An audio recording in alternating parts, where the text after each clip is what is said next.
First యూఎస్లో ఉన్నంతకాలం, యూఎస్లో 20 years ఉన్నా, యూఎస్లో ఉన్నంతకాలం నాకు 2 relations ఉన్నాయి.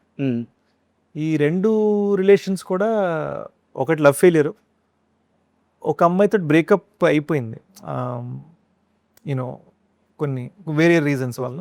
బట్ రెండిట్లో నేను ఫెయిలియర్ ఎందుకు ఫీల్ అయ్యానంటే, రెండో అమ్మాయితో ఎవరితో బ్రేకప్ అయిందో తను చనిపోయింది.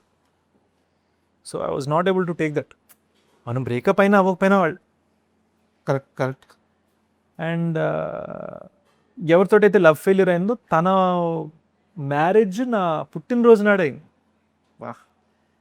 సో అది ఎక్కడో ఉండిపోయింది నాకు. అండ్ లక్కీగా నాకు ఒక 10-15 ఏళ్ల తర్వాత తెలిసింది ఏంటంటే, తన మ్యారేజ్ నా బర్త్డే నాడు అనుకున్నారట, దానికి 1 week తర్వాత చేశారట. మీకు ముహూర్తాలు 2-3 ముహూర్తాలు ఇచ్చారు, ఈ ముహూర్తం బదులు ఈ ముహూర్తం చేశారని తర్వాత తెలిసింది నాకు. కానీ పెళ్ళైన ఫస్ట్ 10 years నేను టీనేజ్లో, ఆ 10 years నా బర్త్డే ఎప్పుడు వచ్చినా కూడా అమ్మ ఈరోజు పెళ్ళైంది కదా అనుకునేవాడిని. మీరు ఎలాగైతే ఒక ఏరియాకి వెళ్ళి లవ్ ఫెయిల్యూర్ గురించి ఆలోచిస్తూ ఉన్నారు, నా బర్త్డే వస్తే చాలు నాకు నా లవ్ ఫెయిల్యూర్ గుర్తొచ్చేది ఫస్ట్. అంతే కదా. సో అదొక రకమైన పెయిన్.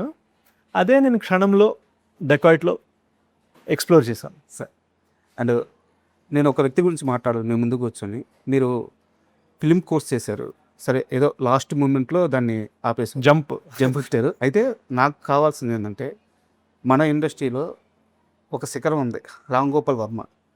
ఆ ఫిలిం కోర్స్లో మీరు అన్ని సంవత్సరాలు నేర్చుకోలేనిది ఈయన సినిమాల్లో టక్కున ఒక సీన్లో చూసి పట్టుకున్నది, ఏదన్నా ఒక చిన్న లెసన్ కానీ మూమెంట్ కానీ, ఇది పుస్తకాల్లో చెప్పేది కాదు, వర్మ మాత్రమే చేయగలిగే మ్యాజిక్ కానీ మీకు అనిపించిన ఒక షార్ట్ కానీ, ఒక ఐడియా కానీ ఏమన్నా ఉందా? సత్య ఫిలిం అండి.